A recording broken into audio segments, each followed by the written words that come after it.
Shalom Bapak Ibu, Saudara kekasih dalam Kristus Yesus Tuhan.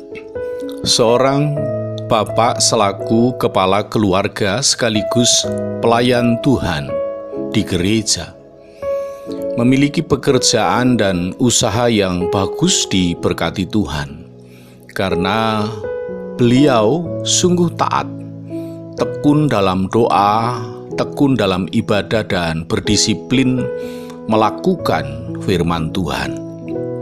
Seorang bapak yang sudah terkenal ketaatan, kejujuran, kesetiaan, kerendahan hati, dan penuh kasih pengampunan. Hidupnya telah terbukti menjadi berkat di keluarga, gereja, dan masyarakat. Suatu saat, bapak yang saleh ini sulit tidur karena memikirkan pergumulan yang begitu berat, membutuhkan solusi dari Allah. Beliau bergumul karena telah disalah arti, sehingga ia ditolak, terhimpit, dicurigai, serta digosipin umat yang dilayaninya. Kemudian beliau hampir kecewa dan sudah mulai marah. Pada malam hari menjelang berangkat tidur, tidak lupa beliau membuka Alkitab, menemukan bagian firman Tuhan dalam kitab Mazmur pasal 4 ayat yang keempat. Demikian bunyinya, "Ketahuilah bahwa Tuhan telah memilih baginya seorang yang dikasihinya. Tuhan mendengarkan apabila aku berseru."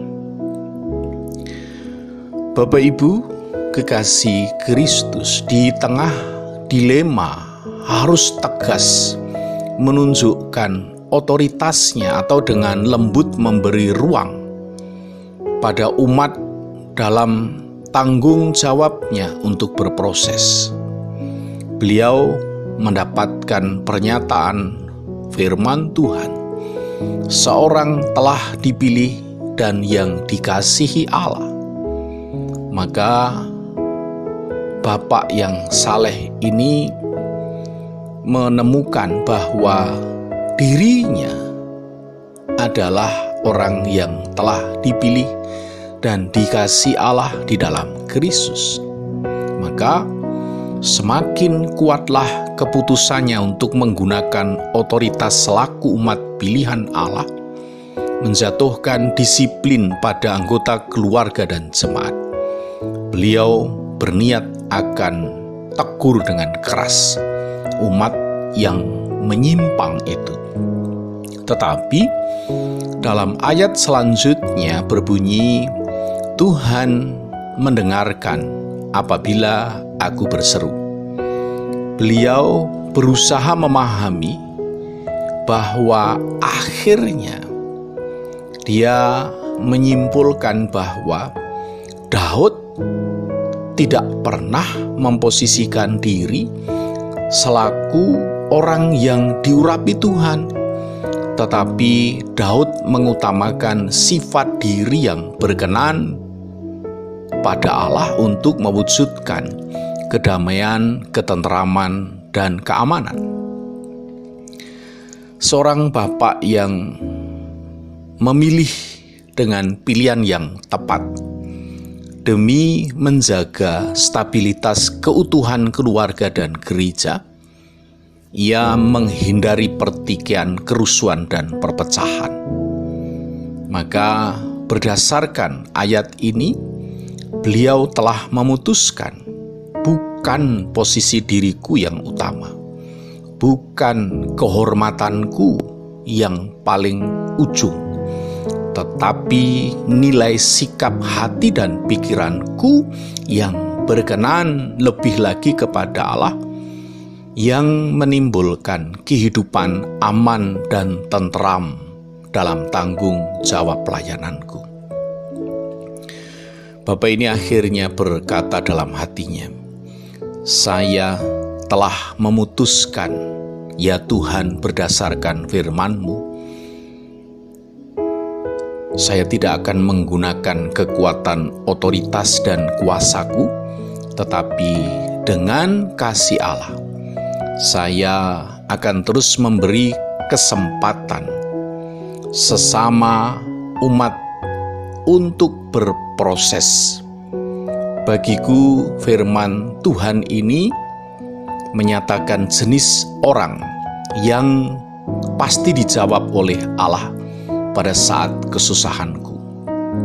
Maka saya harus memiliki hubungan pribadi yang mengandalkan Allah lebih lagi. Saya harus memiliki keinginan, kerinduan sungguh akan pertolongan Allah, dan gaya hidupku, aku mau ya Tuhan, lebih lagi saleh di hadapan-Mu.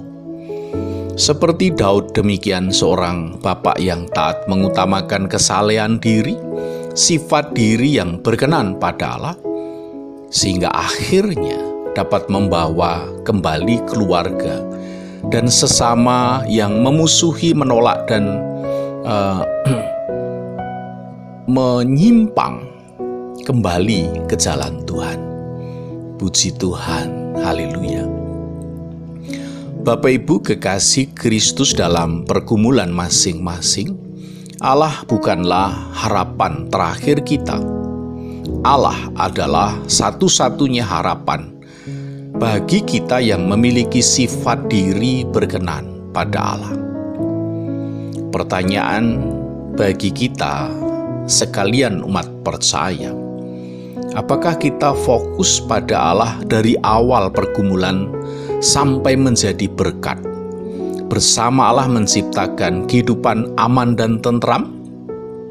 Atau terus berusaha dengan kemampuan diri, kebisaan diri, otoritas dan kewenangan, dan ketika mengalami kegagalan baru melibatkan Tuhan untuk memberi solusi? Saya Pendeta Yoga Wiono dalam Senandika Gembala GKO.